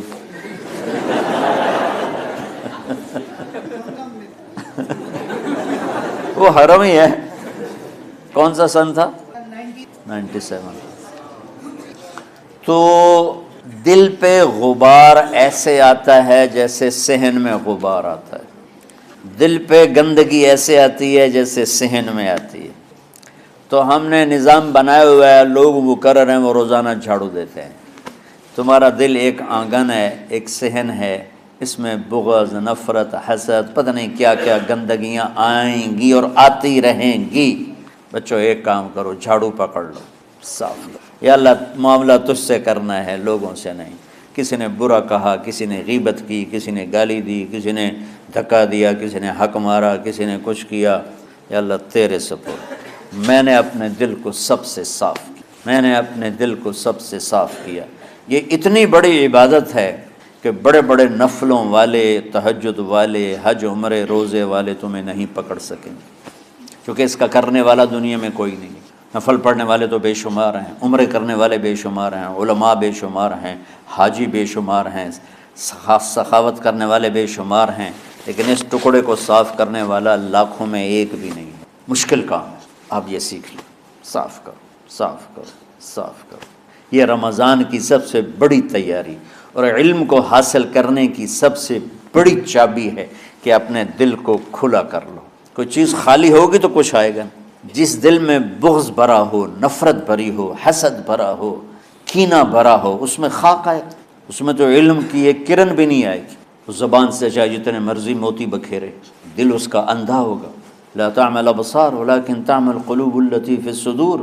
یہ آنکھوں سے اندھے نہیں، دل سے اندھے ہیں. تو بچوں اپنے دل کو صاف کرنا سیکھو. وہ کتنی مشہور حدیث ہے، آپ نے کہا اس دروازے سے ایک جنتی آ رہا ہے.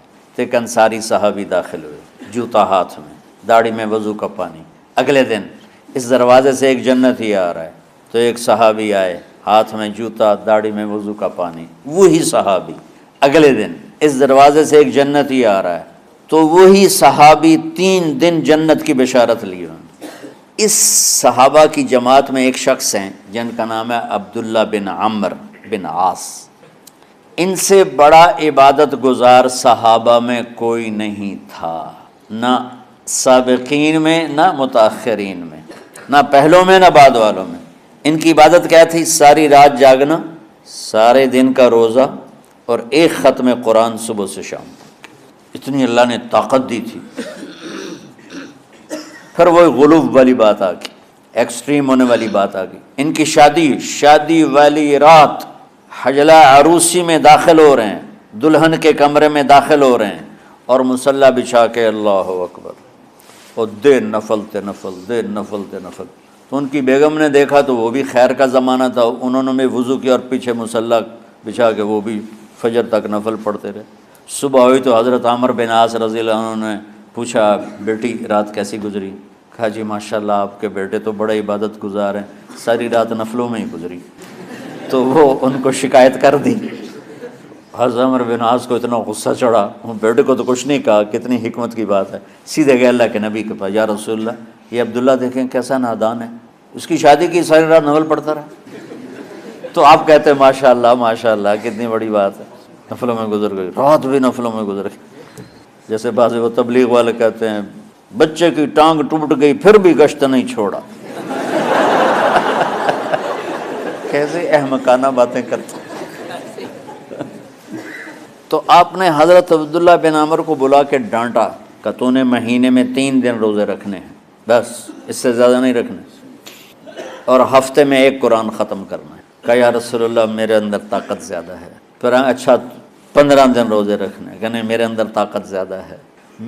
آپ اس کو تھوڑا تھوڑا کر کے گھٹاتے رہے، اور وہ ہر دفعہ نہیں یا رسول اللہ میرے اندر طاقت زیادہ ہے۔